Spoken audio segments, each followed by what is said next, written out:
Welcome to the Ska History Hour with your hosts, Jose Rojas Hello. and myself, Daryl Rubio, wherein the purpose of this channel is to spread awareness of ska music and its subgenres to the world. Our guests today are Joker's Republic from New Jersey. Hello. Hello. Hello. Thank you, gentlemen. We appreciate the time you're taking to speak with us about sharing your stories and your music with the ska and punk community. Can you tell us a little bit about yourselves, your name, and your role in the band, please? My name is Austin Gray. I am the guitarist and lead singer, and also the founding member. My name is Billy Smolin. I play the bass and also I guess sing a fair amount now. I can't even say like, oh, that's what I do. My name is Patrick. I play the drums and I sing also, but less than Billy. You got it in descending order of most to least amount of Yeah, singing. we've got primary, secondary, and tertiary. Awesome. Now, your band started around 2016, was it? Or 2017? 2015. 2015. Okay, that's 2015, cool. yeah. Tell us about how, I hope this isn't one of your questions, Jose, about how you guys formed. Is that a question you have, Jose? Yeah, it's okay. Forget it. No, forget it. We'll skip that one. Let's go to the next one. What are your some of your favorite current ska and or punk bands? Ooh, good question. Well, it's actually timely. We're Pat and I just filled in with Joystick, who are a lot of fun. We love working with them. I'm a big fan of Hooray for Our Side, who are LA local, pretty much to you guys. I'm sure you're familiar with Evan and that whole crew. Um, there's a lot of awesome ska music going on right now. What do you guys think? Who am I listening to? I think the new Runaway Ricochet record kicks ass. Mhm. Those guys are really good if you like your ska very proggy. I really like them. I really love Kill Lincoln. Anything that sort of like melds Yeah, the Kill pop Lincoln. punk. I love Wicked Bears, who put out a record like 2 years ago.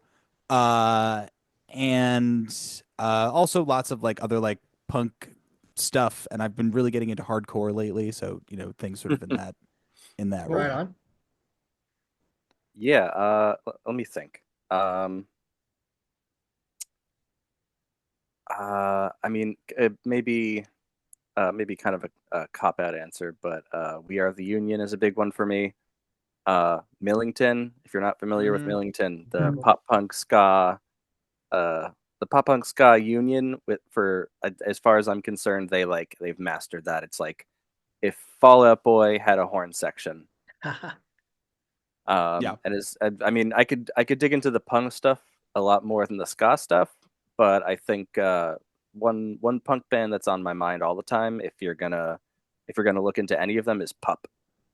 Oh yeah. Pup Oh, PUP? PUP. Yeah, EUP. they're from if Where are we're they Kansas. at? doing if we're doing bigger bands, I gotta shout out Streetlight Manifesto then, because those guys are my heroes, and they're Oh, also from Sure, New yeah. Jersey. Yes. Like I figured we were doing like but no, it's Ah, Yeah. Streetlight Manifesto. There's of course there's You lots. see? He's got the tattoo. Yeah, it's Streetlight Manifesto for sure. Nice. oh yeah, Jose loves that band too. We Yes. saw him So last you time they were here. excited for the new album that they're gonna come out with? Uh I am pensively excited. It's like Half-Life 3, right? Like there's no way it's gonna live up to the hype, but I'm excited anyway because my Right. expectations are so low, my hopes can be high. I Yeah. versus I have like tons of expectations. I'm like it better be incredible. Like I'm like you Yeah. guys made us wait so long. So I'm like Yeah, I'm setting myself up for disappointment. And like I'm not as big of a fan as Austin is, but I'm like there's an expectation at this point. yeah. You Mhm. don't want another Tool album. Yeah. That We was may or these are yeah, hot takes, guys.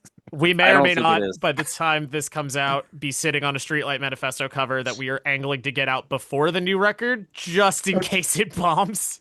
Yeah.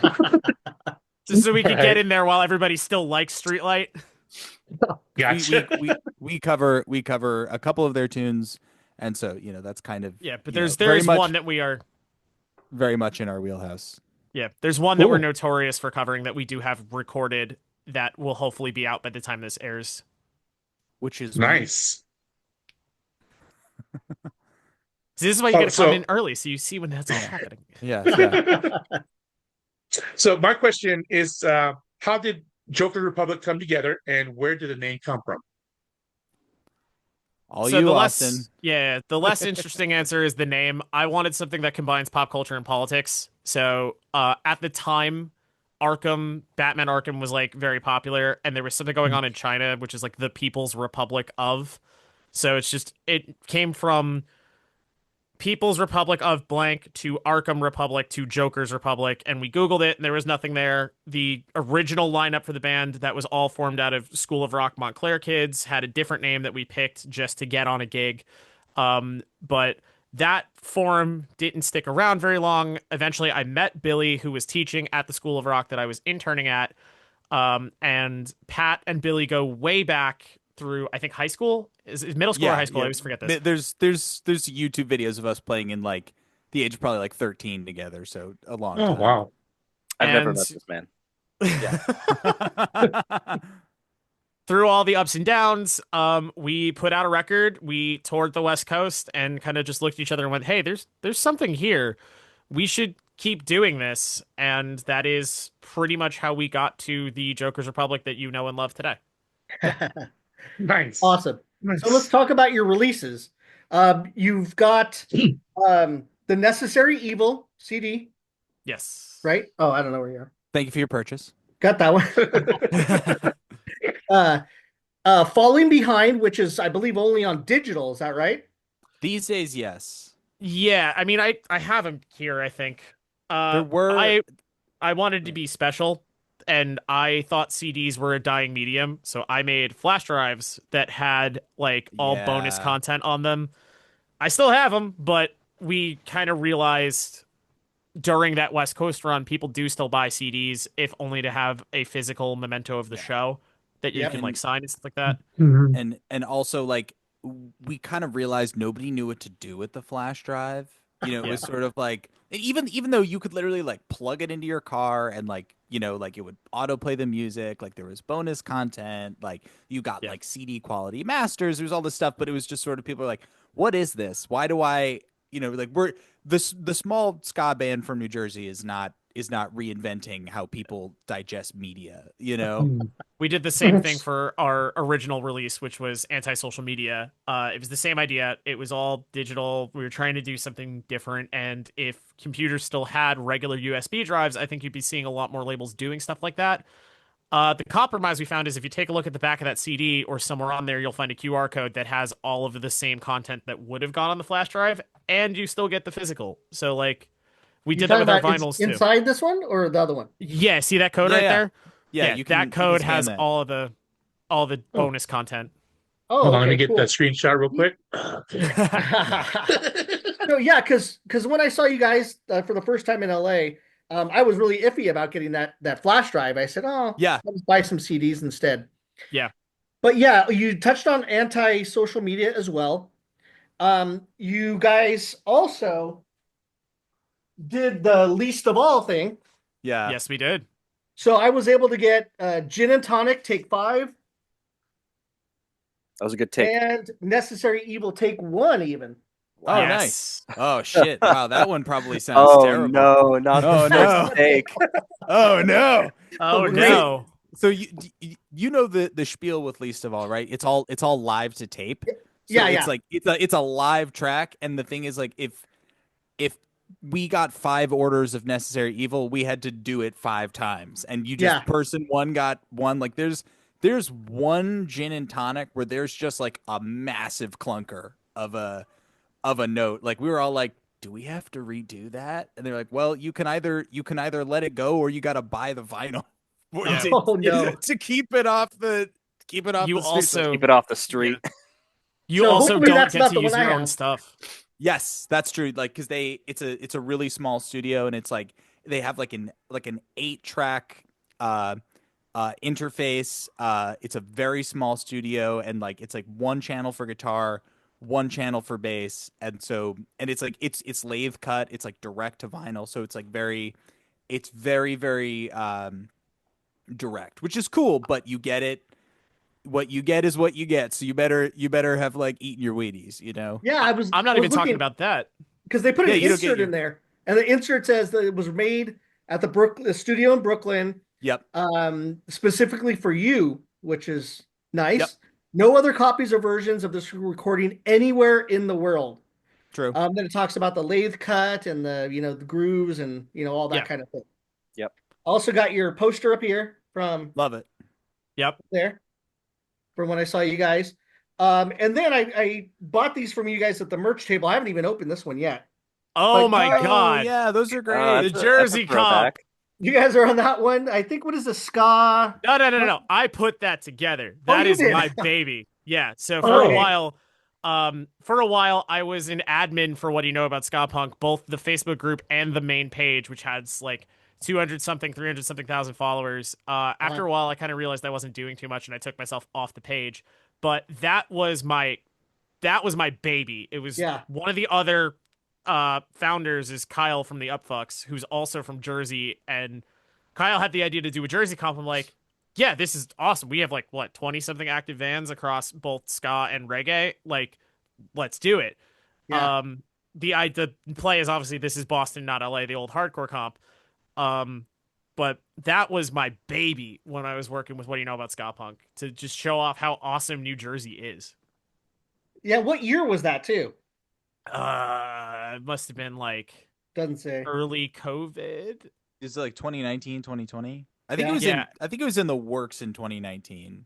It was in the works in 2019. I don't think it came out till after COVID, because I think remember that- having that on Yeah. the table for Necessary Evil, but not Yes. for the original Ska Punk or Ska Parade tour. Yeah. And then I don't know how many of these you guys are on. But- We're on 4 of them. I Four of think. them. Okay. We're on 2 through 5, I think. Yeah, because I hit up what's his name, Josh. What's his name, Josh or Justin? Justin, about some of them because he's holding on to some of them. I don't know why, but I don't understand how there could be 157 bands Yeah. on this thing. No, that's real. Volume 2 is like 180 something. Like, Yeah, that's flipping insane. from my Wow. perspective, the bar of quality was, are you a ska band and are you currently active? Like, Right. that's pretty much all it took to get on that compilation. Yeah, So that at that time, whenever those CDs were released, that is how many bands were actively in the scene that saw the call, that wanted to work with What Do You Know About Ska Punk. got it. So besides the comps, and then there's some word on the internet about maybe some new music coming Allegedly. out from your band. What are they saying? Allegedly. What are they saying? Who said that? I don't know, it's a Sending thread or subpoenas. a vine or something. I don't know Yeah, I it's don't in know. Subpoenas are you- going out. where it came You from. guys are a lot more careful about saying things than I am, because I want to build the hype as much as possible. But I know I think it's a pretty open secret that we are working on a new record, and we can't say too much, but we are in talks about release. It's coming.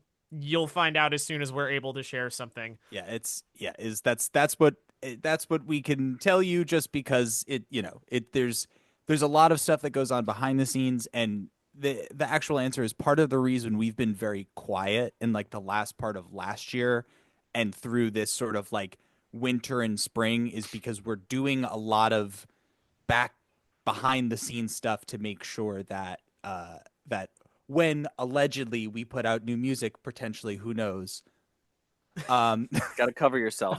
yeah, hey, legal TM. It's all Shout out to but- Allegedly Records, by the way. Allegedly. We love you. For when all of that allegedly happens, that we're sort of in a good place, because we did not do that the last time we put out a record. Well, the last time we put out a record with Necessary Evil, we were expecting a few things that didn't happen. Yes, like, there was the a- whole reason we released independently is because a few things didn't go the way that they were supposed to. And, there's no bad blood between anybody involved, but like, we wound up having to go independent with maybe 2 weeks notice to get all the CDs ready to go and to get launched as quickly as possible.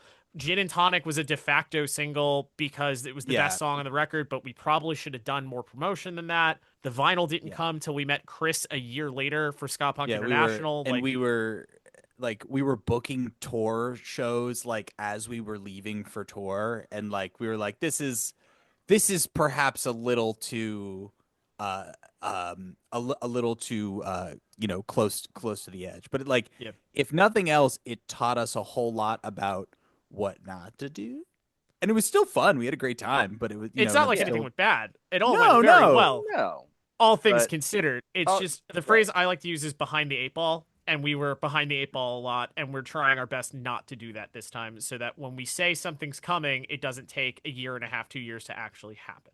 Right. Mhm. It's like when it's like, the idea being sort of like, the if you want like the sort of the behind the scenes is like you go from like announcement to actualization basically within the public's consciousness. It's sort of like if I say something and I'm promoting it, you're going to get the payoff for that thing within a reasonable amount of time. Like there's a reason people don't announce shows 9 months ahead of time unless it's Beyonce, because people aren't thinking about it, unless you're getting pre-orders a year ahead of time, people aren't thinking about it. Right. Right. No, I would like to ask you guys, what drew you individually to ska music, and what inspired you to form a ska punk band? Actually, Austin, you go last. Yeah. Yeah. Okay. Pat, you go first. Pat? Oh, I see. Okay. Yes. Yeah, this is like it's like reverse dominoes. Yeah. Okay. So, I mean, I had some experience with ska. I guess like I think my earliest interaction that like actually mattered was when I got into Streetlight in high school, because a friend of mine mentioned them to me, and I ended up in marching band, and that's sort of like the pipeline, like if you don't know them before you're in marching band, you know them immediately after you've joined. You have a and- Barry sax player. Yeah, exactly.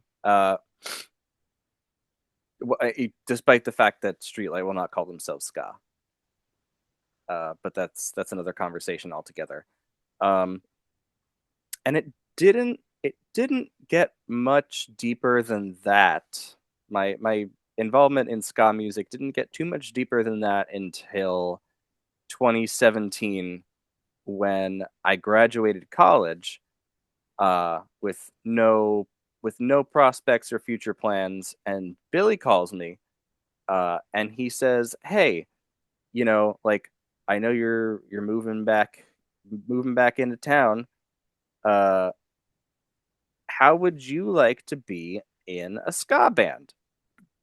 And I had no reason to say no, so I said yes. I thought you were going to say that you didn't even, you're all, what's ska? I don't even know what that is. I had a vague idea of what ska was. I was somewhat familiar already with like Less Than Jake and Sublime, and like, but Okay. my investment in it and my knowledge of the music and how to play it was questionable when I joined the band. Okay. I was just sort of hoping that I would figure it out as it happened, And you have. and I have. Oh, Yes. definitely. Yeah. 100%. It's taken a little while, but I figured it out. All right. I was a punk drummer going into a ska band, and those things overlap a little bit, so I wasn't entirely lost when I got there. And also to your credit, like like we say this all the time, like I think Patrick is really one of the best guys in the scene. He's got exceptional ears, he's got great time, he's got a lot of chops, and like there's really not too much stuff that I've ever asked Pat to play on a gig where he was like, absolutely not. Like the only times I think you've ever really said no for something is like a straight ahead jazz gig. If I was like, I just can't do it. sure, which is fine. But Yeah. everything else, it's kind of like, yeah, I can do that. To your point too, the Allegedly. fact that you didn't know like the ins and outs of ska is part of the reason why I think you work so well for this band, because even in the early days of Jokers when it was just me doing the recordings, because like I play bass on the early recordings, I did all the guitar parts and directed session drummers, right? Mhm. I didn't want them to play ska drums. I wanted them to play like Trey Cool Green Day drums, or if I was referencing a specific part from something, it was usually some kind of punk or pop punk thing. It wasn't supposed to be like it was supposed to be a little bit more lively than that. So to your point and your credit, you took it and you made it your own. And you can definitely tell from the times that Billy and I have had to play shows with different drummers, like you are one of the best drummers in my opinion in the scene. It's all hearsay. Um, so I've I would say I was like a little more familiar. Like I really, really, really liked Sublime growing up, and like the ska-ish, frat reggae, as the people say. And I always same thing with Streetlight and sort of like being a band kid and all that kind of stuff. I knew Less Than Jake, and I saw Real Big Fish a couple times in high school, like at Warp Tour when, so like it was sort of like always like passingly familiar and like listened to the music a little bit. And and then I started sort of like filling in like on a more for hire basis with the band. I was like, all right, I kind of have to like familiarize myself a little bit. And then like it sort of clicked for me, like, oh, it's just like it's the bass parts are kind of just like jazz bass lines. And I was like, well, this is something I'm like a lot more familiar with. And so that was sort of the foot in the door for me, and sort of like just thinking about the songs and the chord progressions as like song forms to improvise over has made it like really gratifying. And then all of a sudden you start playing shows, and then you meet your friends' bands, and then you open for some bigger bands. You're like, wow, these guys are great. And you play festivals and you see bands who are awesome, and then you meet so and so from so and so. So for me, it all sort of like sort of like crashed into itself, like as like I had the knowledge, the band grew, we started playing bigger shows, and you know we met all these like wonderful wonderful people in the scene and became friends with them, and then got to see their great bands. Yeah. And then then you stream the record, you buy the vinyl, whatever, and then all of a sudden I was like, I think I never was dismissive of it, but I was like, wow, I like legitimately enjoy this, and it's a big part of sort of my musical identity at this point. But so they're deeply intertwined. And then there's Awesome. Yeah. And then there was one. yeah. Yeah. You can quote me on this. This would be a good clip for TikTok if you want to promote the show. But I genuinely Yes. believe that nobody thinks they're going to be in a ska band except for the person that starts the ska band. Like you just wind up there because you did it for a friend, or you did it because it was a fun hang, and then all of a sudden it's 10 years later and you've been walking bass lines and playing rim shots and updoots and all that fun stuff. The only person who actually thinks they're going to be in a ska band for the rest of their lives is the person that starts the ska band. And that was me. I grew up on it. It's the short answer is I grew up on ska. I grew up on the Tony Hawk's Pro Skater, or actually Tony Hawk's Underground soundtracks, and my parents are punk rockers and metalheads. Like I grew up on it. I knew who Real Big Fish was by the time I was like 3 years old, and I kind of drifted away from it as I was learning guitar because, well, Green Day was obviously the biggest influence on me as a musician. I wouldn't have picked up a guitar without American Idiot. And as you start to get better at guitar, in my purview, you either go to jazz and you like learn chords and music theory and stuff like that, or you go to metal and you learn how to shred. So I went to metal. Somewhere along the way, I refound ska when I was going to School of Rock, and I was like, oh yeah, I love this. Why don't I just do ska? And started writing a couple songs, and that's just kind of where I found my voice. And going back to it, I found Streetlight when I was 16, not because I was in marching band, but because I had a couple of punk rock friends who really loved them, and I started listening to them, and I would not be alive if I hadn't found that band. Like the music lyrically made a huge impact on me. So like that's the other half of the Streetlight fandom, are the people that know every word to every song and sing in harmony louder than the actual band themselves. That's me. and it helped that they came from New Brunswick, about an hour south of where we live. Mhm. It just felt very real to me. A career in ska. If Streetlight can do it, then we could do it too. Awesome. That is. I think it's my turn, Jose. Yes. All right. So tell us about. I'm sorry. What bands did you guys first hear about when first learning about the ska genre? Real Big Fish, Sublime, kind of in and out. I didn't know them yet. The Pie Taster here. RBF, Save Ferris, Pie Tasters, Less Than Jake through Tony Hawk. I came into it later, so Goldfinger, I didn't really find out about till later. For me, it was All My Best Friends Are Metalheads, Sell Out, Come On Eileen, and Something Better. Yeah, I think that's kind of the list. Is it was like third wave stuff.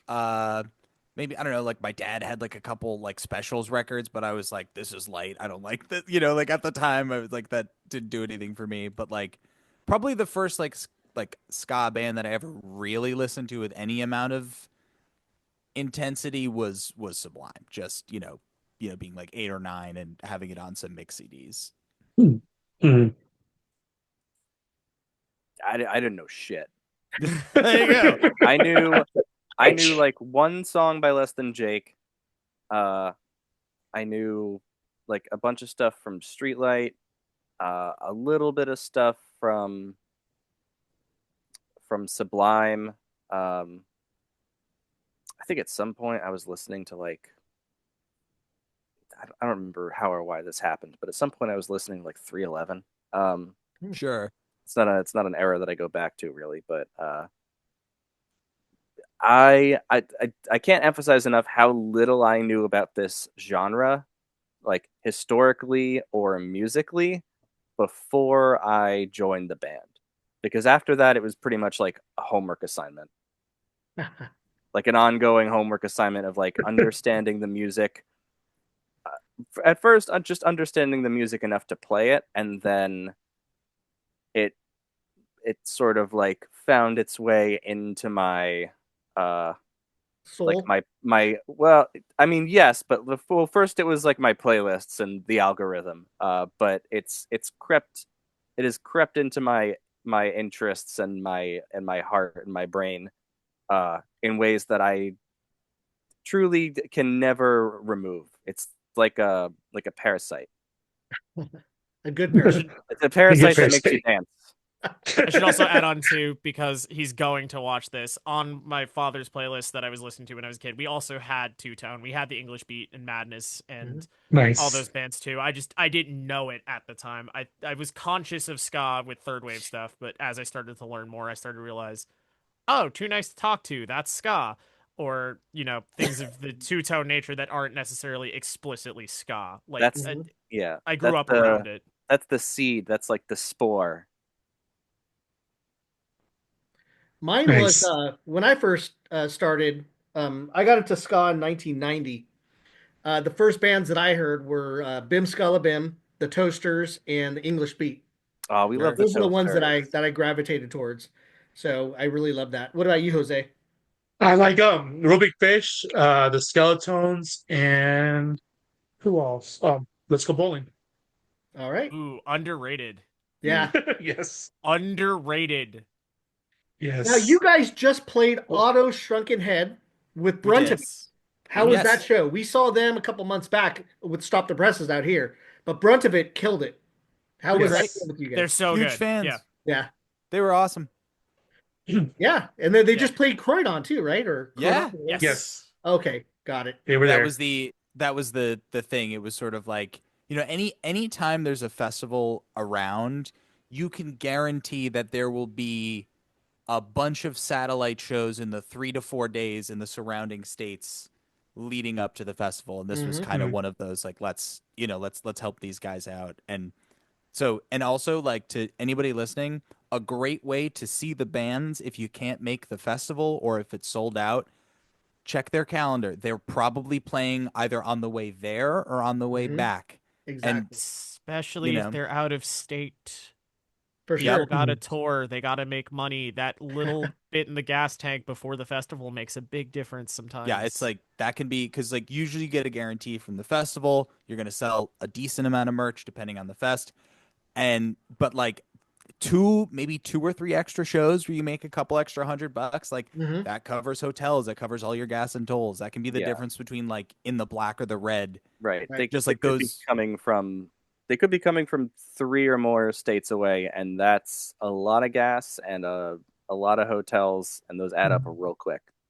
Right. So always support the out of state bands. Yeah, go find them. Go find them, especially if you can't make it to the festival, because it's like Mhm. people can't always like, oh, I can't take the whole day or blah blah blah. It's like Mhm. sure, but it's probably easier for you to find.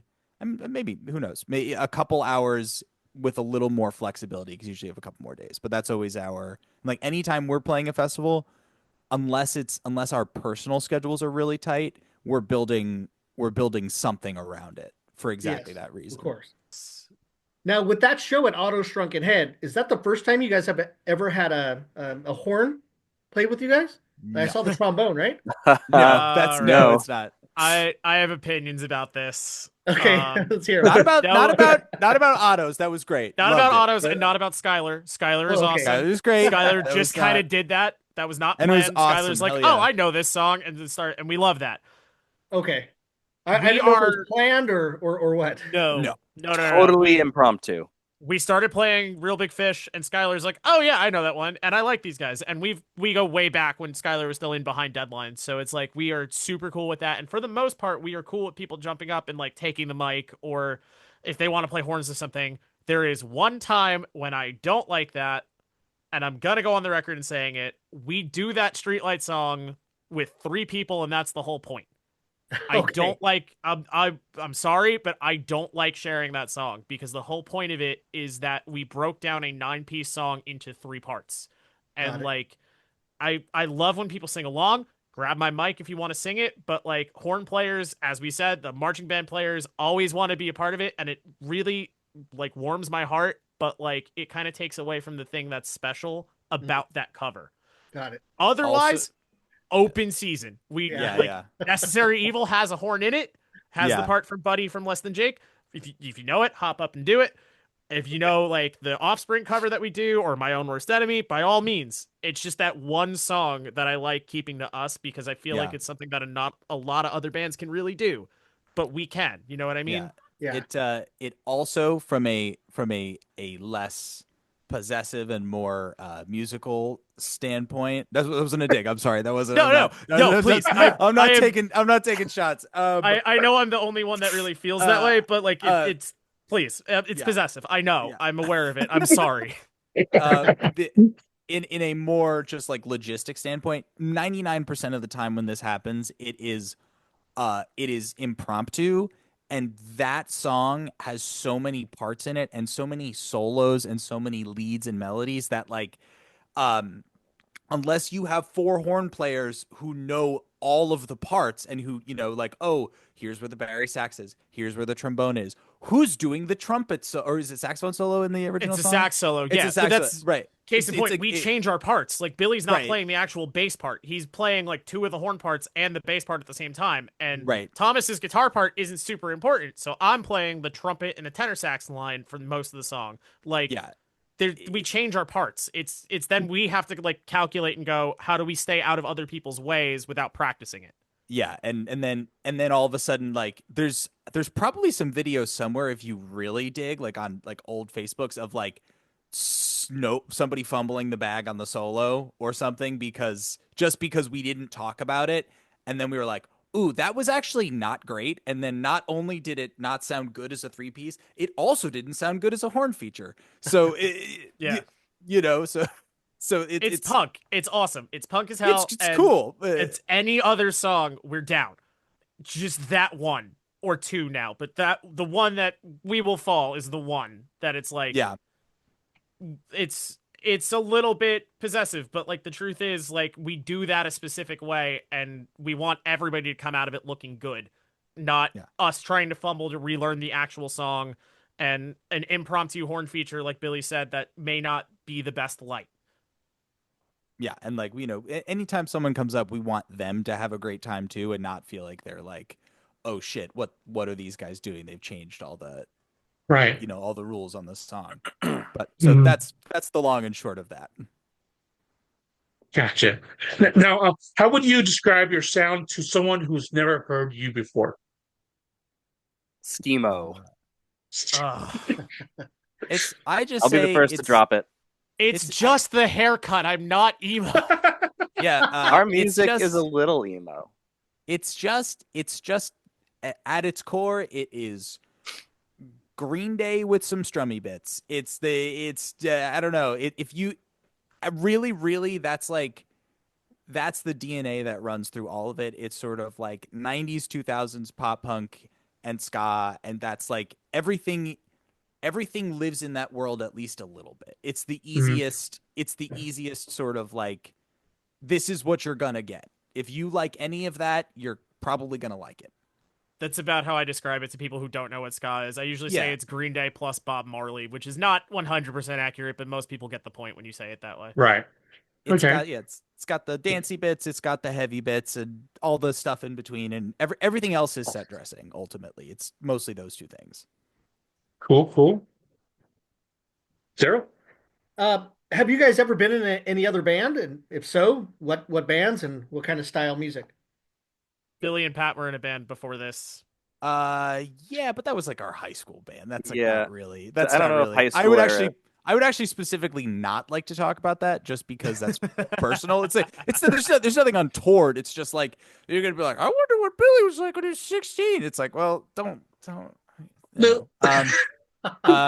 But Okay. I am a freelance musician, so the answer is you will see me sort of all over the place if you follow me on Facebook or Instagram.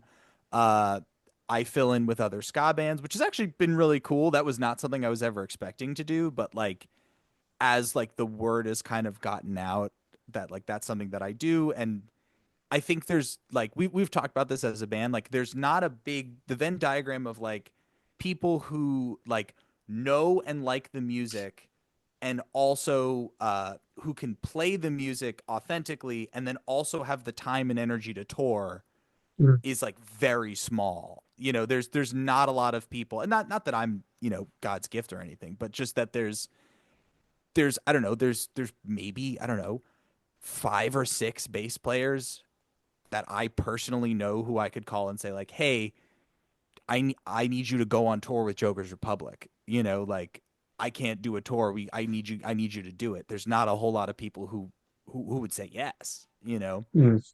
But so I Well, I I mean- do right. That's a bigger issue in and of itself. Of because course, you write right. The hardest bass parts in all of ska. Like, I don't know about that. I- Let's not say that's hard. That's a difficult. I think if you're playing the Necessary Evil solo and Roger shows that to Buddy, and Buddy goes, "Did you write that?" and Roger goes, "I can't even play it."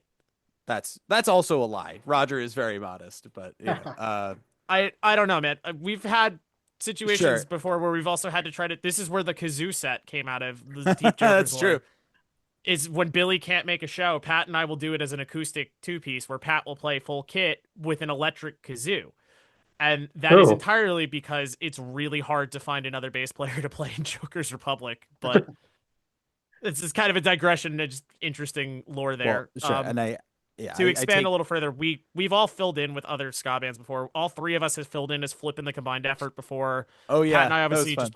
just played with Joystick. Pat has played with a couple other bands before, Take Today being one of them. I Billy did filled in with Flying Raccoon Suit. at Fest last year. Yeah. So like, and you will probably see from me. I just based on what my calendar looks like you will probably see me pop up in some other bands at some point. I did not join the band. The regular person did not was not kicked out. Like nothing bad happened. They just probably had to work. Is the Yeah. Cool. So, what ska or punk bands have most influenced your style and songwriting? I know we talked a lot about influences, but I mean, the obvious answer is Less Than Jake. Like, we are produced by Yeah. Roger. Roger had a very heavy hand on Necessary Evil. Had a decently heavy hand on this new record that is allegedly coming. Allegedly. Weird that we would say that. Weird that Roger would have a hand in a record that doesn't exist. Yeah. But like that's the obvious answer, because we leave Jersey with a very different record than we come back with, and that is a lot in part because of the producer that we work with and have the privilege of working with. Other than that, though, it's kind of hard to say, because we all pull influences from different places. Like for me, it's mostly Real Big Fish and that third wavy kind of era, but I've pulled influence from Newtown bands too that I've wanted to try to do something like. I've pulled influence from first wave, like Toots and the Maytals, that it's like I like this kind of vibe. I've pulled influence from Two Tone, where more vibe than anything, implied ska parts, not necessarily overtly being a ska song. Like it's kind of hard to point exactly where, and especially with Billy and Pat with their influences, like it comes from all over. I am a like when I was in high school, I was really into like I guess it would be like sort of, I don't know if it's really anything, but sort of like fourth wave pop punk, which is sort of like the Wonder Years, the Story So Far, bands sort of like of State Champs, bands of that ilk. And so like anytime I'm writing lyrics or melodies, a lot of it comes from that place and like some Midwest emo stuff, just because that's what I was listening to when I was sort of like forming those like emotional attachments to like how you write lyrics and phrase things and all that kind of stuff. And then bass playing, it's all like jazz bass players, shred guitar players actually, because I had to learn a lot of guitar, so it's like, well, it's a music and pick on both. And then the guy from Streetlight and Matt Freeman, Oh, definitely Matt Freeman. Cool. just totally like any. I was like, if who can just like absolutely shred face on the bass in a ska context. I was like, whatever that is, I want to be able to do that. Pete McCullough, Matt Freeman, and Roger Lima are like the big three. Yeah, totally. Cool. Patrick, did you have any influence? Anything to say on that one? Musical influence in general is like it's got a lot of overlap with Billy, just because we were like effectively the same person in mid to late high school, and so our musical tastes have a lot of overlap with like the newer pop punk stuff. Some like emo, some post punk. I think that a lot of things have influenced my drumming. I think the one thing that's like even now is like truly like inseparable as an influence has to be Travis Barker, as sort of like sort of like predictable as it is. Yeah. Like there's no getting away from that, because Blink was one of the bands that I was listening to the most when I was learning how to play the drums. Cool. And that's not me. I'm not the emo one. Yeah. Let the record show. Okay. Yeah, we No, pulled him. I never said that you were the emo one. I just said the band is emo. This is a thing. When you grow up in the same town as My Chemical Romance, you get this shit a lot. Yeah, we always joke. We pulled Austin kicking and screaming sort of into the more emo-y stuff, and not intentionally, but just because like that's where our ears went a lot of times, on like melodies, on guitar parts, on leads, and then all of a sudden you're like, oh, this is kind of like that sound. You're like, oops. All I'm gonna say is, if all emo bands sounded like The Promise Ring, I'd be more into it. That's fair. That's all I'm gonna say. We had that whole conversation. We were talking about sort of like what like original like emo was, and it was talked about it for 4 hours in the car. Yeah, it was very good. Honestly, I kind of needed that conversation too, because my entire exposure to emo was Hot Topic, and it's like I was the like, most that's not real. The most emo I ever got was All American Rejects. Like, I just had started to come around to the idea of, oh, maybe Joker's Republic is pop punk. We are using pop influence in a punk band. Like, for me, pop punk doesn't start at Blink 182, or I'm sorry, it doesn't start at NoFX and Screeching Weasel. It starts at Blink 182. Like, it's all about the attitude you're playing with and what you're talking about, which I don't think those early pop punk bands like NoFX subscribe to. They're still punk bands, you know what I mean? So this conversation about where emo was and what it became was kind of important, because I kind of realized maybe it's not the worst thing in the world to be called emo. It just depends on what people associate with that. Yeah. We're an emotional band. Gotcha. There's Gotcha. a festival I think that they have in Vegas, Yeah, an alt Well, emo yeah. one. when we were young.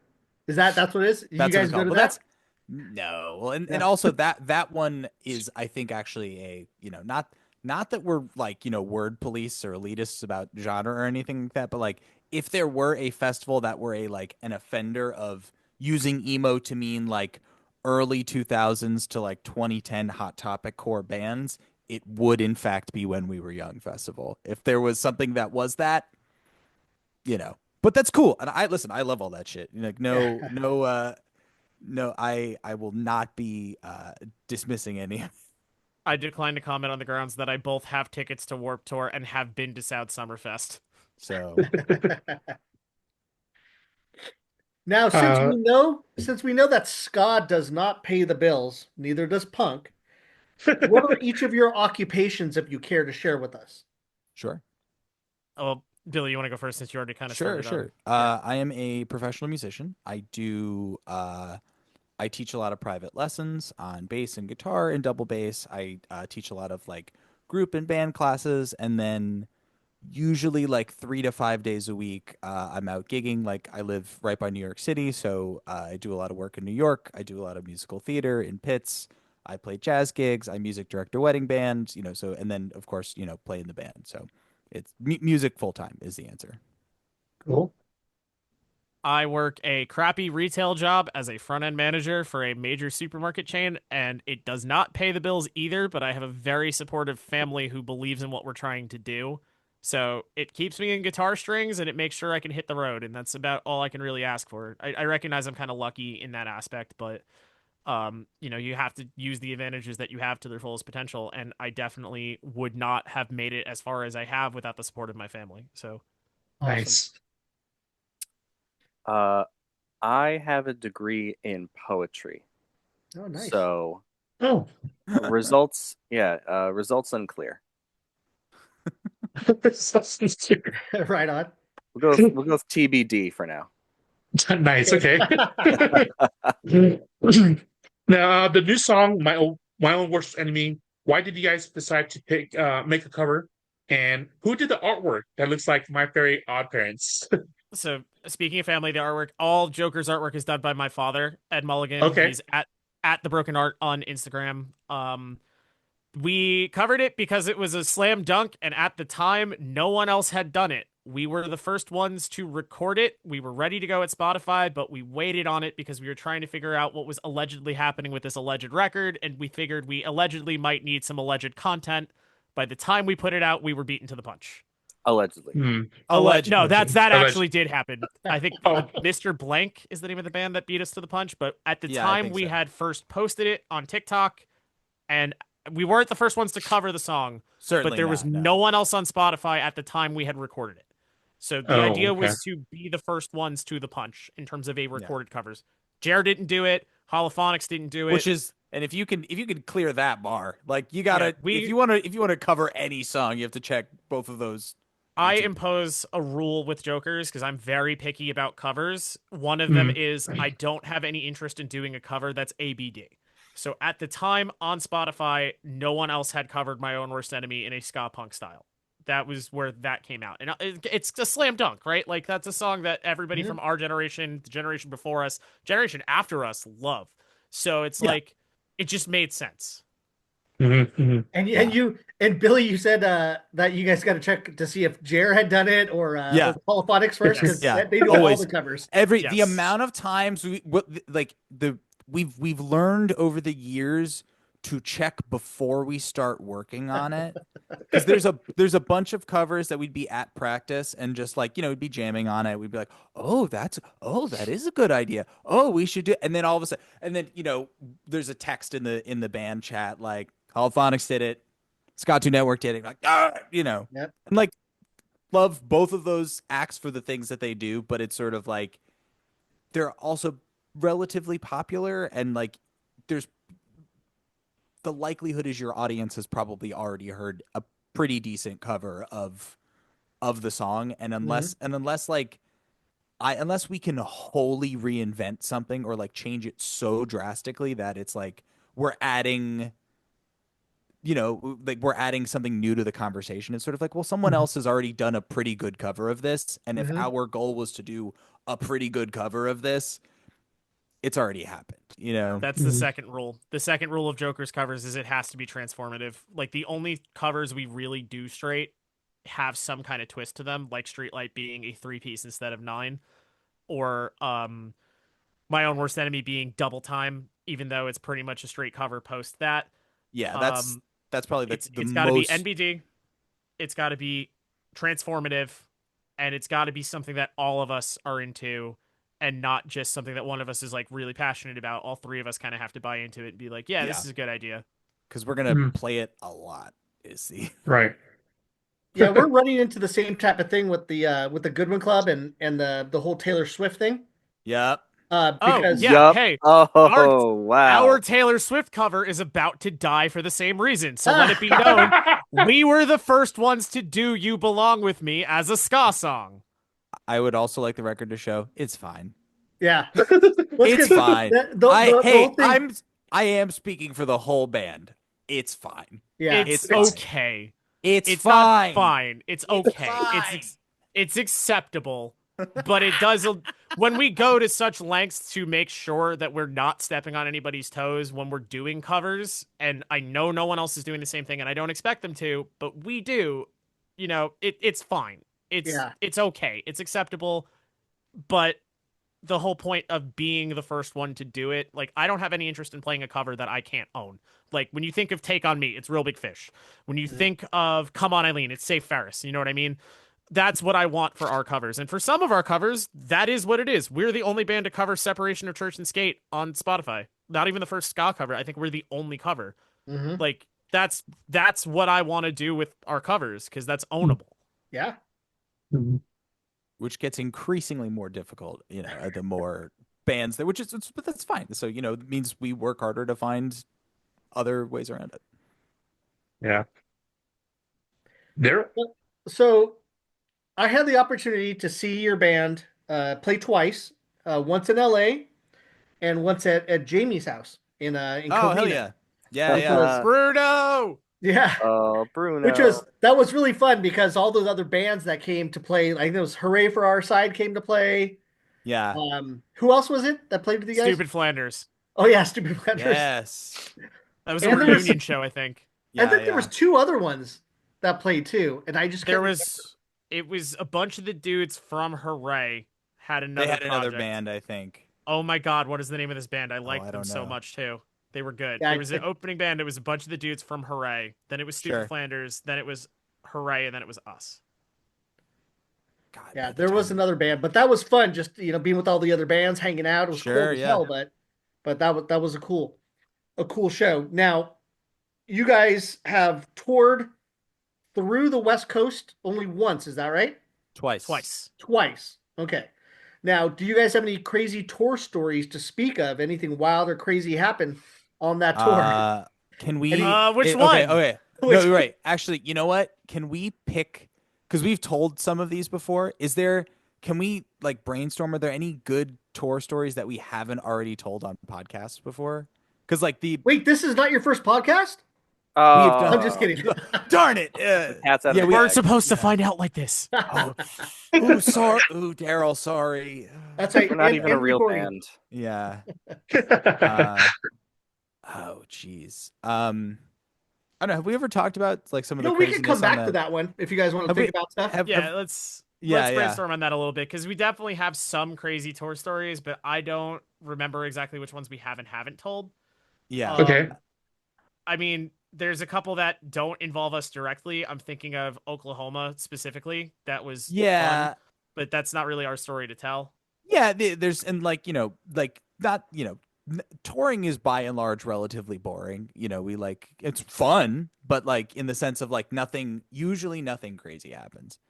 You know what? No, here's the story.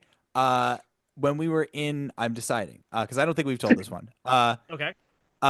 In 2023, we toured over the summer out to Colorado. And we hit this is crazy stuff. No, we didn't. If this is what I'm thinking of, this is. I don't not think we've ever the told the story.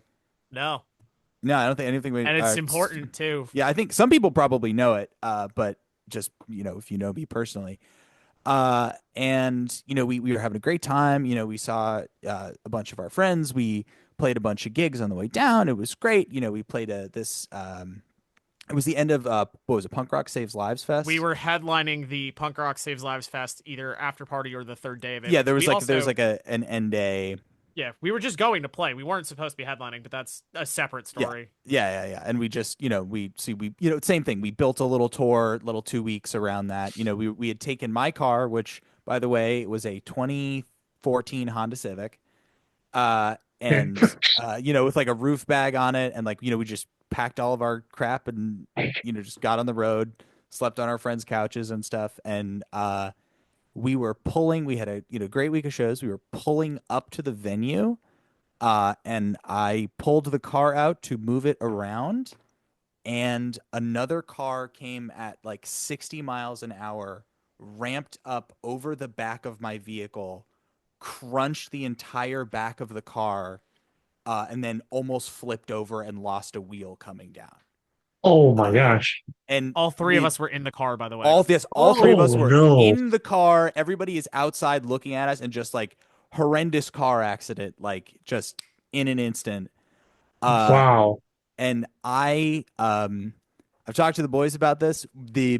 We got so incredibly lucky that nobody was hurt, because had Austin been sitting in another seat, had this car been going any faster, had he banked over like 6 inches to the right. Can you guys Was that see on my camera? There you have I it. know. It's kind of blown out. Closer? Yeah. Hang on, let me drop the brightness a little bit, see if this helps. Maybe turn the brightness down. There you go. Oh yeah. Oh, You see? damn. Yeah. Better. Oh my gosh. So Austin, you were Wow. in the back. I was Yeah, in the back seat. Austin- yeah, that's what the Oh, truck that's- looked like. Yeah, and the windshield shattered in. It was really serious. Like the Wow. car. Wow. So that was really serious. And we Wow. were very lucky that nobody got hurt. The other driver was also okay, thankfully. And I spent the entire day. It was really it was terrifying, and everybody was really shaken up. But Oh, man. we spent Pat and Austin spent the entire day like basically running the band, because I was on the phone with insurance. I called the doctor, I spoke to my parents, I called my girlfriend, just like I was doing that all day, like sitting inside the bar, just like pacing back and forth. And, Wow. all these people who saw the accident were like, can we help you? And it was really we ended up playing a gig, and everybody had a great time. But like for all the trauma of the day, it was a really beautiful sort of like outpouring of support. Like we were supposed to start driving home that day, and Yeah. somebody gave us a place to sleep for the night. A lady was like, "Here, take my car." Wow. Like stranger had us basically drive her home and say like, "Here, leave my car with my buddy. He'll pick it up the next day." And people bought a ton of merch. Like they Oh. paid us Support. extra. Yeah, it was so Yeah. much support from the Both from from, the the community. organizers and the community. Punk Yeah. Rock Wow, Saves that's Lives so took awesome. care of us. Like that was a fundraiser show for them because they were trying to get a new engine for their RV. They made they- that goal in spades and then gave us extra money, which Yeah, they- Rob super. By the way, side note, Rob is the sweetest person. Like Punk Rock Saves Lives is one organization that we will always take every opportunity to work with because they are just Mhm. the sweetest people and they definitely have the best interest of the scene at heart. Yeah. Both at the bigger and smaller levels. Like Yeah. they did not have to do that for us. We were perfectly Yeah. fine to take the money that we were offered for playing the show and, sell whatever merch we could even after all of that. So shout out not only to Denver Ska and the whole community there. If y'all have been to Supernova or major festivals, you'll see them waving the flags. They are awesome. But also to Punk Rock Saves Lives for being cool.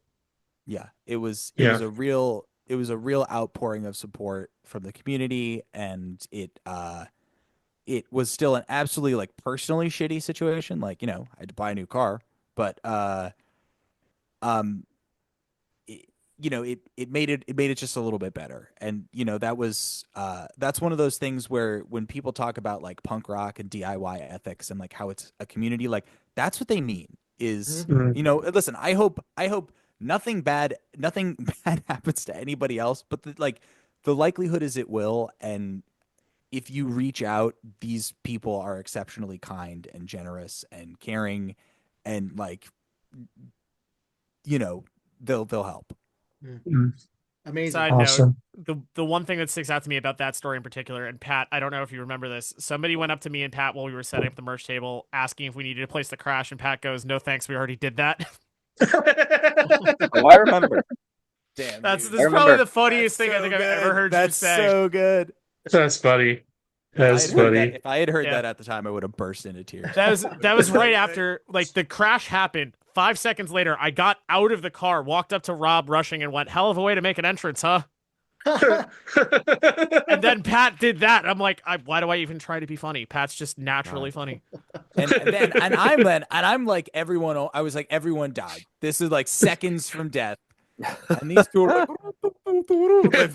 Look, if you don't laugh It's our about job it, at that we'll cry. point. Like, Yeah, right. it's Yeah. our job to make sure that everybody at the show makes sure that like they know that we're okay. Like, yeah, Mhm. yeah. But we so that's are doing our jobs just as much as we are trying to keep our heads and make sure that you're okay.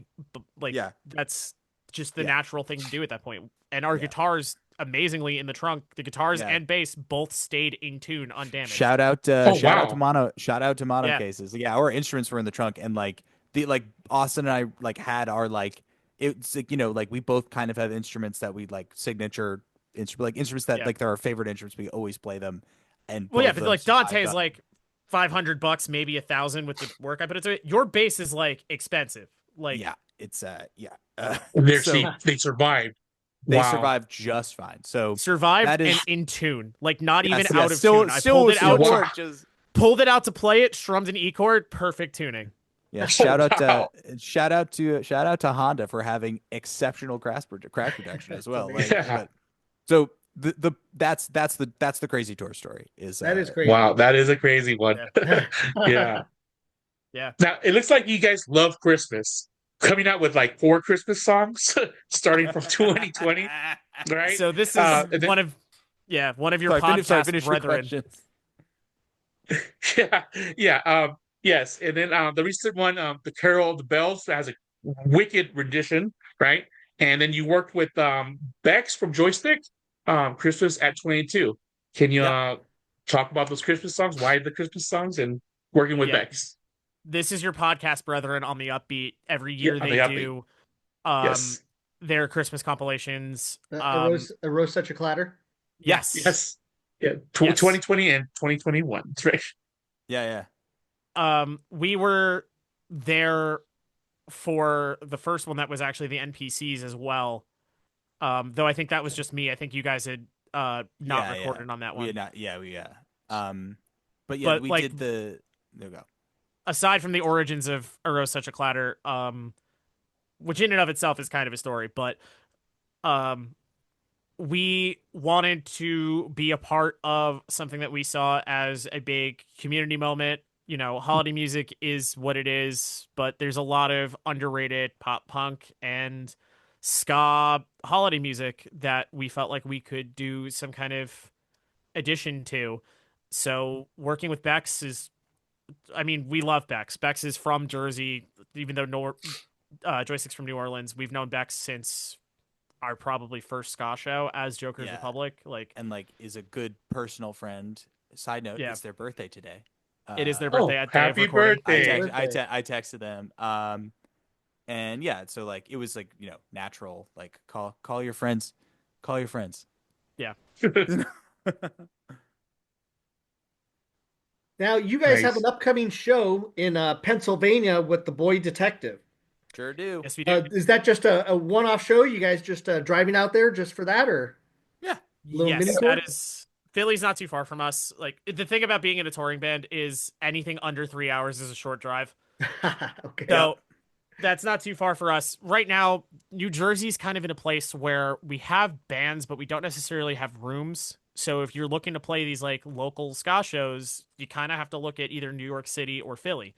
So it's a one-off, yes, but it's also kind of a local thing for us because that's about the closest we can get right now in Jersey, which sucks. At the time of that compilation we talked about earlier, we had Half a 20 dozen something bands and venues maybe half a dozen venues. Yeah, like that you could really call like just a little bit of notice and be like, slap 4 bands on a bill on a Friday night, charge $10 a head.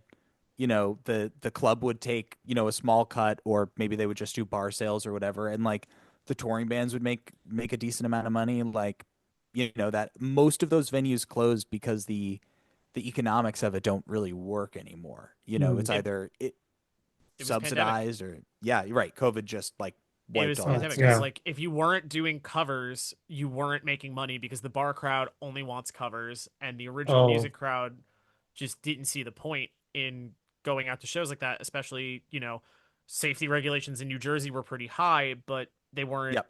perfect. Like Yeah. it just kind of collapsed and all the legacy venues like the Brighton Bar, Court Tavern, like they're gone. Clash Bar, Clash Bar, yeah. RIP Clash Bar. Uh, So yes, that's why we're playing in Philly. Okay. Cool, cool. In 2018, you guys are on a compilation, The Italian Ska Meets the World, right? How did the New Jersey band get on the compilation? I got an email and I said yes. Man, It's really that simple. It's the Yeah. song on it is Pick It Up, which is from Pick It the Up. ASM Yeah. EP. That is me playing bass, playing guitar, and directing a session drummer on. That was cool because it's the first time I think I ever had exposure to a international ska project. Later we would wind up being on a Specialized project compilation, which was really cool. But it really was as simple as I saw an email and I said yes, and then they misspelled our name and it was wrong on Google for 3 years until I messaged them to fix it, and thankfully they saw that. that's great. Oh, So now it's all good. nice. So the Well- the lesson is check your emails, kids. Cool, cool. What other compilation were you on? The Specialized project was I think it was New Ska Volume 2. New Ska, okay. Basically, Specialized Project is a charity organization out of the UK. I believe they work with. I don't want to get this wrong, but they're a charity organization out of the UK. They deal with a lot of ska bands. I believe Specialized is one of the members of the Specials is involved with it. Sure. I could be wrong about that. This is like a couple years ago, and I unfortunately didn't stay up to date. Paul's gonna be mad at me about that. I'm sorry. But we were asked to be a part of a compilation with a bunch of new ska bands from around the world, and that was really cool. And that was the three of us with Yeah. Falling Behind, I think is the song we submitted for that. Oh yeah.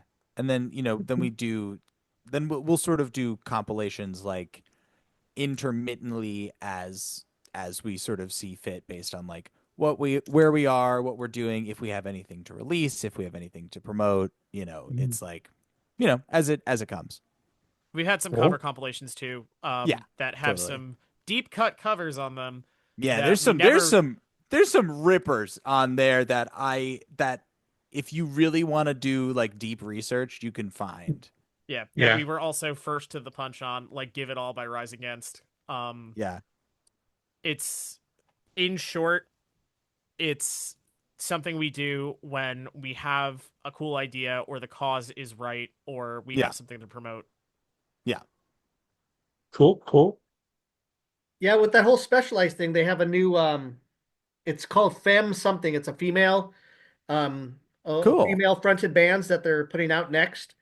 Nice. Yeah, and the Goodwin Club was wanted to submit their Taylor Swift song. That's what we were touched base on there. I see. But some other band was recording it too, and then we see Talina and her band is doing yeah. Taylor Swift covers too now.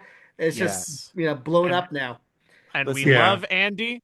We love Andy and we love Yeah. Talina, and there is no shade there. I think it's a great idea. Somebody had to do it, but that's going Yeah. to take a lot of eligible covers for us off the table. Yeah. Yeah, I like that Joker's Republic is mad that we're like, well, we can't do Taylor Swift. No, we're not It's like- mad. We're not mad. We're really not. We, no. It's like we had a good idea, but the thing is, and this is again back to the covers thing, they're gonna do it better. Right. Yeah. So it's like it's not even worth it for us to keep doing it because they're going to do it better because Yeah. Andy is awesome and Tulane is an amazing front person and it's just Mhm. it's gonna be great. Patrick, just to let you know, we can't see you anymore. Pat's Yeah. laptop died. Oh. Okay. Oh, Oh, did he text us? Okay. Is that what happens? Yeah, Is he that's going what to happened. plug it in? My chart. Yes. Oh, that's great. All right. Yes. Okay. Yeah, So yeah, he'll yeah. be back with us then. He'll be Yes, back. that's all I good. was- We can keep yeah. trucking along. Yeah. No problem. Now, No problem. you guys have another upcoming show in July for Scalicia, is it? Galicia, yeah. It's a benefit show for, I guess, a friend. Can you tell us a little bit about this? And Yes. Yeah. Alicia is one of our earliest friends in the scene. I met Alicia at a Waffle Stompers show with her sister. I want to say this is like 2017, like right before anti-social media came out. We've known her forever. She recently passed due to cancer, and her sister is throwing a memorial ska pop punk show in her honor at Debonair Music Hall, which is a very cool venue in New Jersey. We just felt like it was the right thing to do for our friend, and the lineup is great. It's just going to be a lot of fun, and that's a hometown show for us. So we don't get, like Yeah. we said, we don't get to do many of those anymore. right. And yeah, and like Alicia was, I think, one of the first people I ever met at a ska show, and always kept up with us, and like always like stayed in touch, and so it was just it was an immediate yes. It Mhm. was like we were literally as it was like the schedules work, yes, like take the Yeah. show. Like how I would hope that that one day when I die, people will put on a Mhm. tribute show for me. So Yeah, I want a festival for me. That's what I want. Yeah. Stiff Dog Fest. Stiff Dog Fest. Stop it. oh Now, what are the local ska and punk bands in your area? Because last I was there, I saw a band play called the Derringers I don't from New even know Jersey. I don't even know They who were that from is. Hoboken. Were they a It ska must be band? before our time. Yeah, this was in 97, 98, maybe 98, maybe. Daryl, I was 3. Oh, okay. Depending on when in '98, I may not have been born yet. Yeah, I gotta. Yeah, I'm sorry, Yeah. man. Not to make you Yeah. feel old. Yeah. but, Well, I mean, besides Hub City Stompers, we know about, them being Yes. the biggest, but what other like all the rest are the ones on the New Jersey comp? A lot of those bands are still active. Some of them are some are not. Some of them are, for lack of a better word, radioactive. Yeah. We like I Defy. We like Beat Stew. They're the probably the Upfucks. newest band. Yeah, we like the Upfucks a lot, who are a bad time band. The Best of the Worst we like a lot. Backyard Superheroes is still active in our scene, very active. Who else is from Jersey specifically? I'm trying to think because like the region has a ton, which is great. Like you could do the entire East Coast, and Yeah. we'd be naming bands for 6 years. Who else is like? I've heard in- of Public Serpents. Are they? Oh, yeah. There, I almost- Squirt is from New Jersey, but like they also roll in a different scene. Like they sort of do like they sort of do their own thing. They don't really they're not usually on the ska shows. You know? I mean, they count 100%. Sure, but totally, you yeah, wouldn't then see but- them playing a show with Joker's Republic, if only because they don't really roll in the same scene. It's the same Yes. thing with Inspector 7. Inspector 7 is still around, but like they're kind of doing their own thing. They're not involved with like the core ska scene as much as like Hub City Stompers is, for example. I Hub thought City, you can call I call thought them Hub any City day of the week. Stompers like merged into. I'm sorry, Inspector 7 merged into, or was it just Reverend? We know that Wasn't we've So talked. yeah, we did this on another podcast. Yeah. Yeah. What you can Oh shit! look I'm up. sorry. We did more than one podcast. Shit. What was that? Was that Checkered Past? I think we did. It was this Checkered on? Past. Yeah. We And wanted to we- do Hub We City went for into that the show. history. Yeah.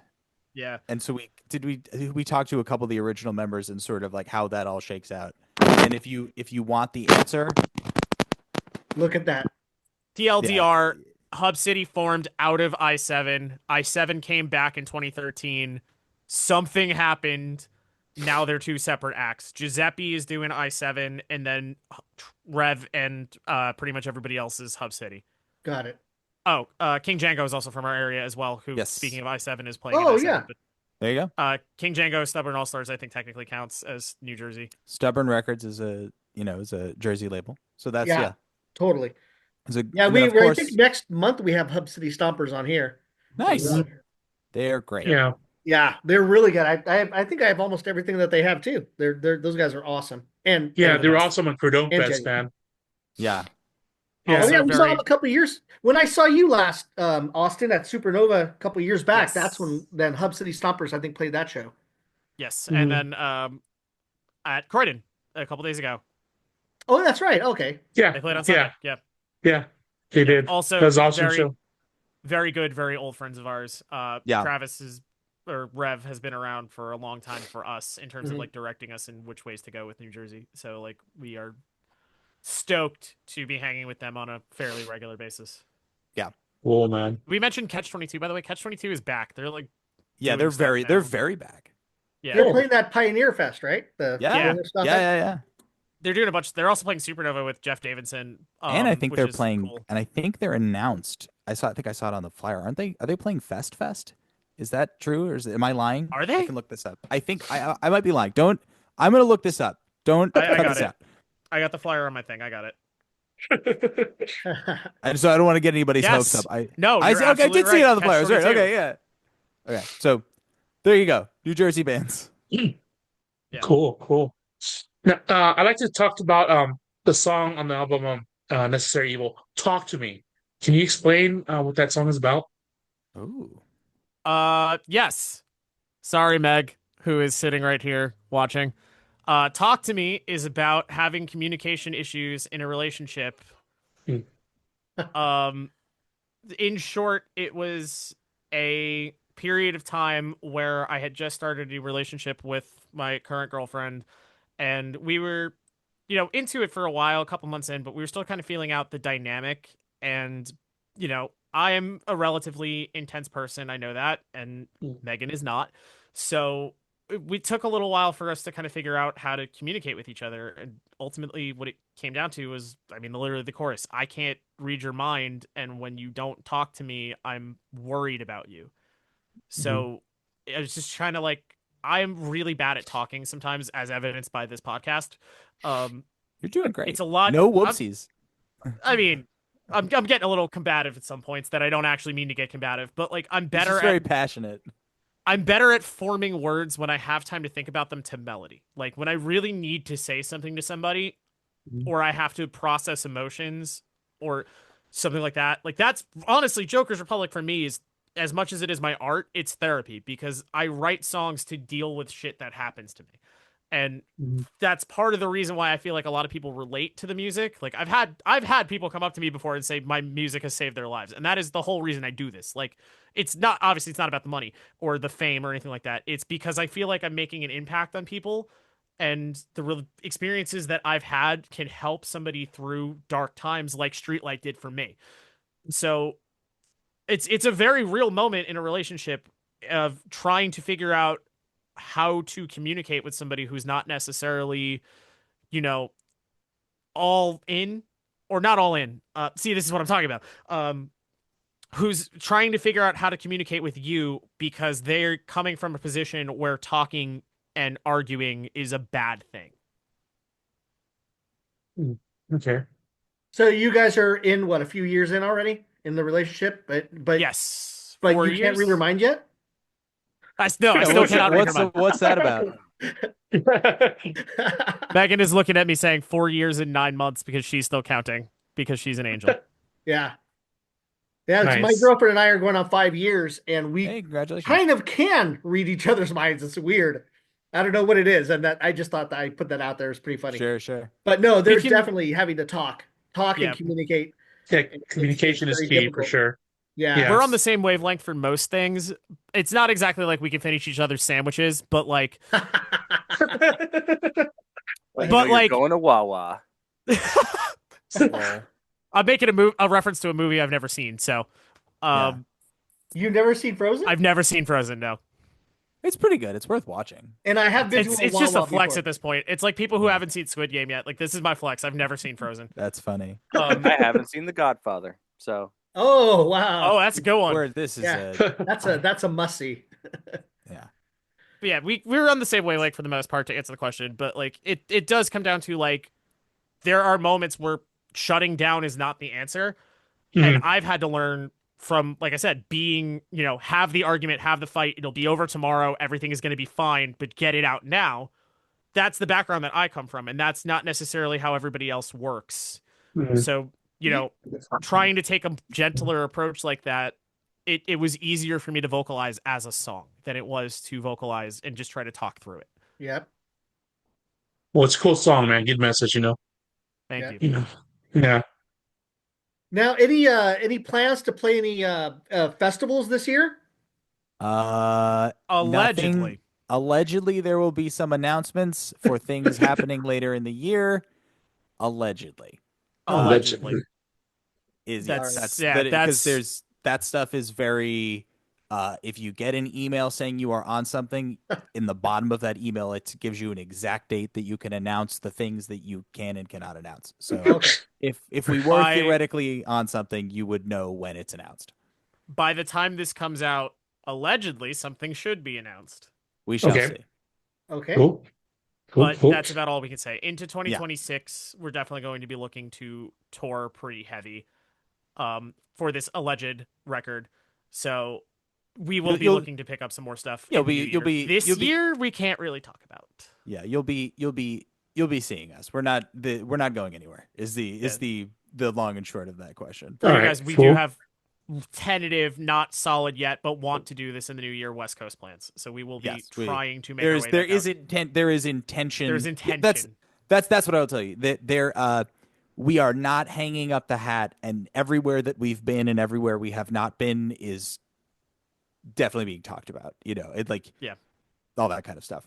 Yeah, there are a few regions we haven't been to since our first tour in 2018 that we want to hit again. There's still a few places we haven't been that we're trying to hit, but we haven't been to California since 2022, and that's not okay. So it's like Yeah. When you intention come is out there. again, when you come out again, make sure in Southern California we can get you some shows in Northern California, Central, and then around LA, Long Beach area, and then Yeah. San Diego.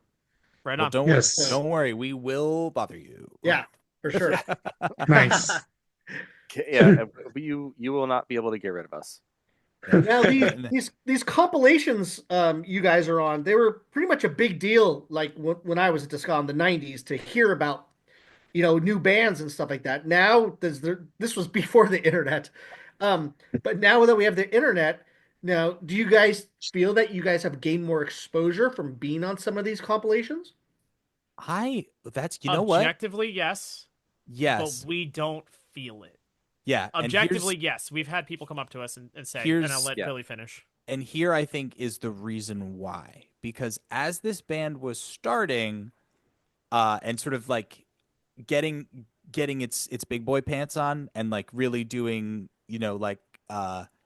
tours, albums coming out, bigger shows with, larger acts, all those kinds of things, as those started happening, when it, graduated from just being like local band playing the local spots, which is great and everybody has to do it.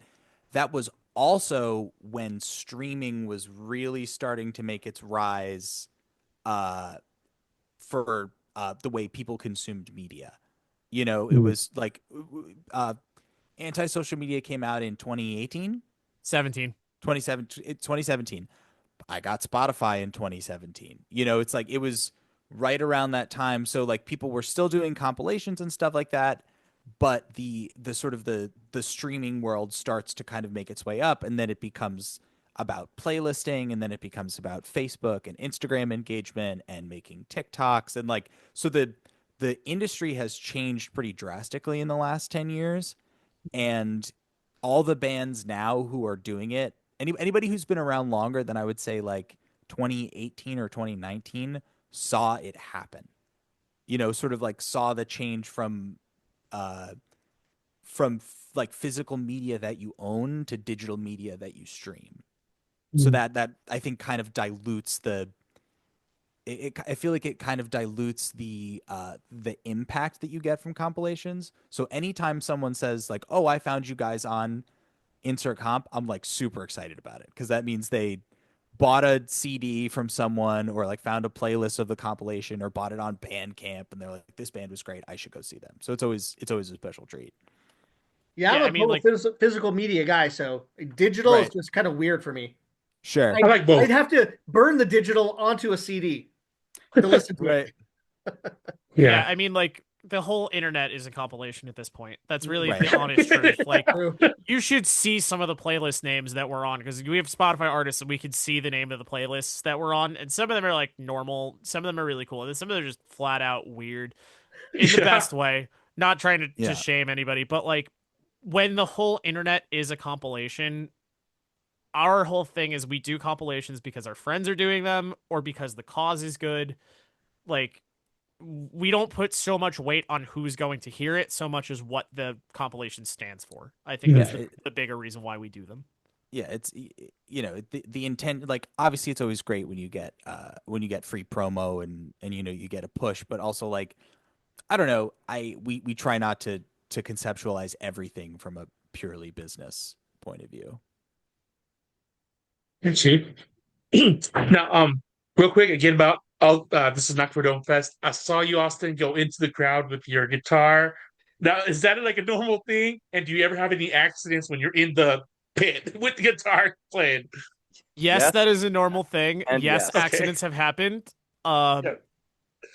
It's kind of more Billy's move now. Like, it was me at the start, but some of the earlier Joker stuff has longer guitar moments in it. Like, we called it the Wolves Walk for a while because there's a song we do called Wolves that has a really long, shreddy guitar solo where I would have time to. Normally, what I'll do is I'll walk to the back room of the venue where the people who are clearly not there for the show are, and I will like kick the door open and be like, "Hey, there's a punk rock show going on back here. You should probably come check it out," and then go walk back into the room.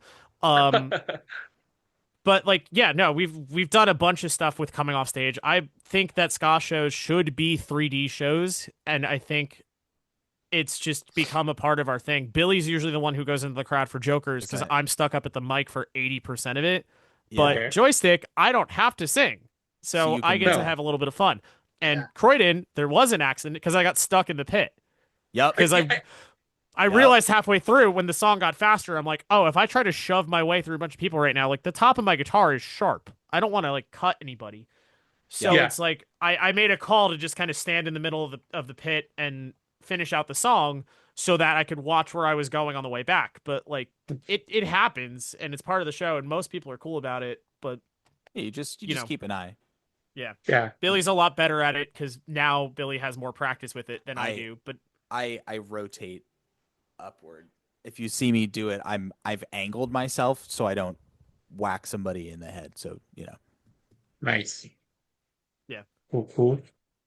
it's a lot of ska bands do it too, like with their horn players. Like Right, Husker the and the horn Diehards players. has the whole the conga Eternal line, Beach but Ball. also the Eternal Beach Ball, where they get everybody up on stage and walk through the crowd and stuff like that. Yeah. Like super that's cool. just it's ska. It should Yeah. be put your 3D glasses on before Yeah. you walk in the room. Right. Aaron from Power Up also likes to take his trombone into the crowd. Yep. Yeah. Justin likes to do that a lot Oh, too. Justin. Yeah. Yeah. Yeah. The brunt of it, I believe, did it also. Yeah.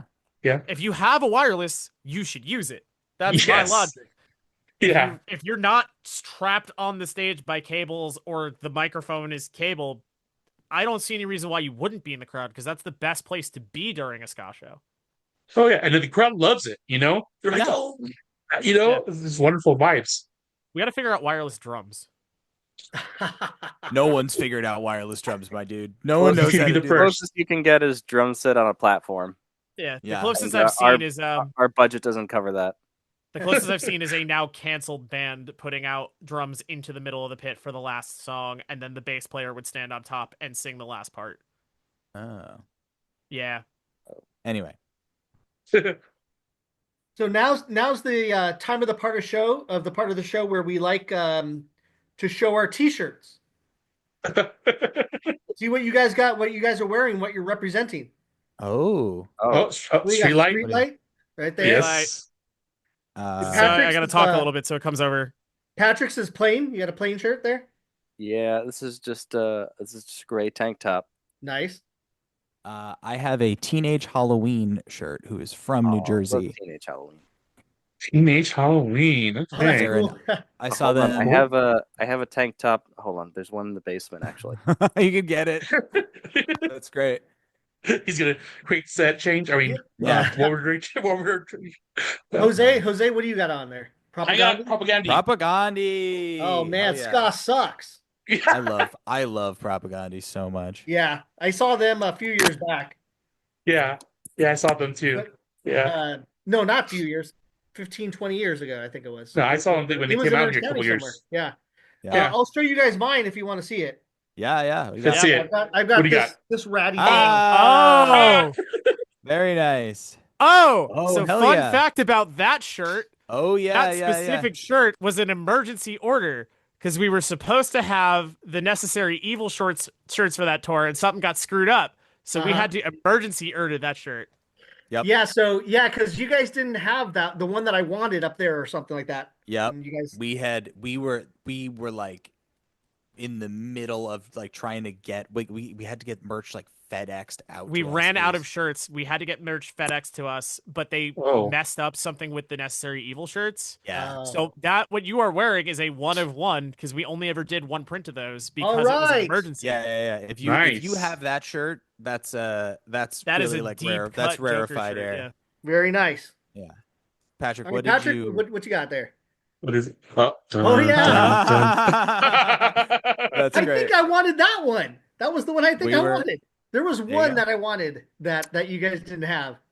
If you're a medium, I'll send it to you. I am not. Ah, Now, I got one last question, guys. Yeah. What message do you hope fans take away from your music? Ooh, this is. I actually have. I think I have an answer for this. Okay. All right. It's all over. It's a big theme. It's very unifying. It gets better. It does. It's I know that's like really cliche, but like there's literally lyrics about it. Like it's gonna be all right. I think That's I would my- expand on that, and I would say you're not alone. Yeah. That's the other half of that. It does get better. Some of our stuff is a little bit doom and gloom, but you're not alone. Sure. Yeah. Mhm. And by writing it, it's I feel how you feel. So you certainly are. You're certainly not facing this alone. Mhm. Good message. Yes. Anything else, Pat? I mean that's a big one. I guess just on top of that, I will say, be gay, do crimes. Yeah. And don't be a dick. That's Yeah, don't be a dick. don't be Yeah, a dick. actually, I think the biggest one is this is a little more real. Take no shit, do no harm. Yeah. Yeah. That's Cool. sick. Yeah, it's a good way of thinking about it. On the Necessary Evil album, you also have here to anyone and everyone who may read this, we love you and we are glad you are here. Yep. That's Yes. Nice. great. That's Um, exactly there's a reason for that. Yeah. Now, where can we find your music and your upcoming shows? There's some of the stuff in here where it shows where you guys are. Except for yep. Twitter. We're not on Twitter anymore. We don't like Nazis. Fuck Oh, you, okay. Elon Musk. Nice. Okay. Good. I didn't even know Part of we our were on, Twitter. I didn't know we were on No Snapchat. Nazis.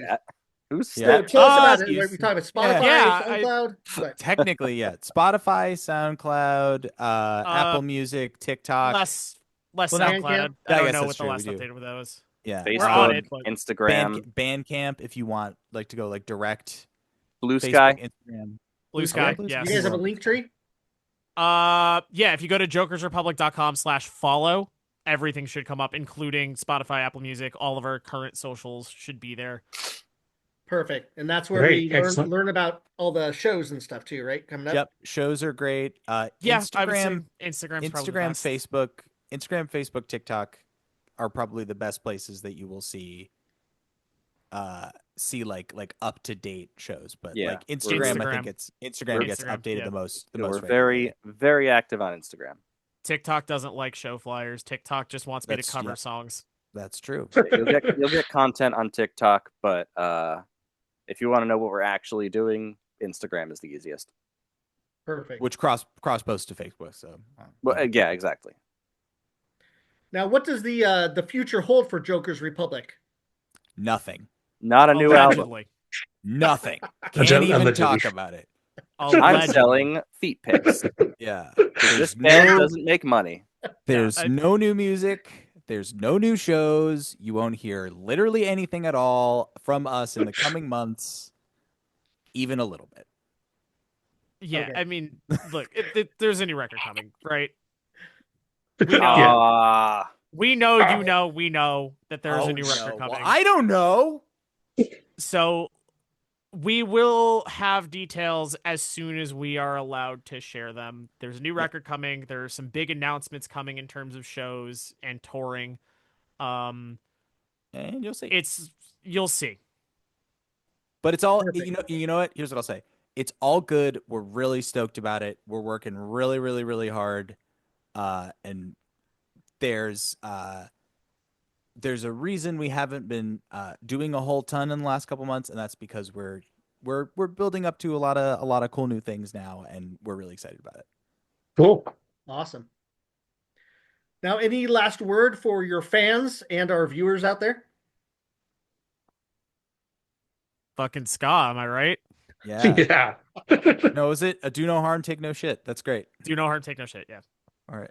and You're can not find, alone. You can find my exclusive content at Feet Pics Republic on you all are. major social media. Hell yeah. Any backwater there? Oh, That, Hopper? that should actually be the next thing you should do to raise some money. Oh yeah, yeah. Great. It's Listen, nobody's want to see these dogs. You gotta up that wiki feet score. my dogs. I'm not on WikiFeet yet. Yet. This Yeah. could be your break. This could be my big breakthrough. So Well, gentlemen, that comes to the end of the show here. We do appreciate the time that you guys have taken to speak with us about Of course. you guys personally and your band. Want you guys to hang out just a minute after we turn this off so we can go ahead and ask you some questions. Hold on real quick. Sure. Sure. Hello, Skankers. Jose here, aka Skanking Force. Would you like to win a free Skybox? It's as easy as following Skybox Rocks and Sniff Dog Records on Instagram and Facebook. And subscribe to Ska History Hour on YouTube and comment Skybox Rocks in any video to enter. Good luck!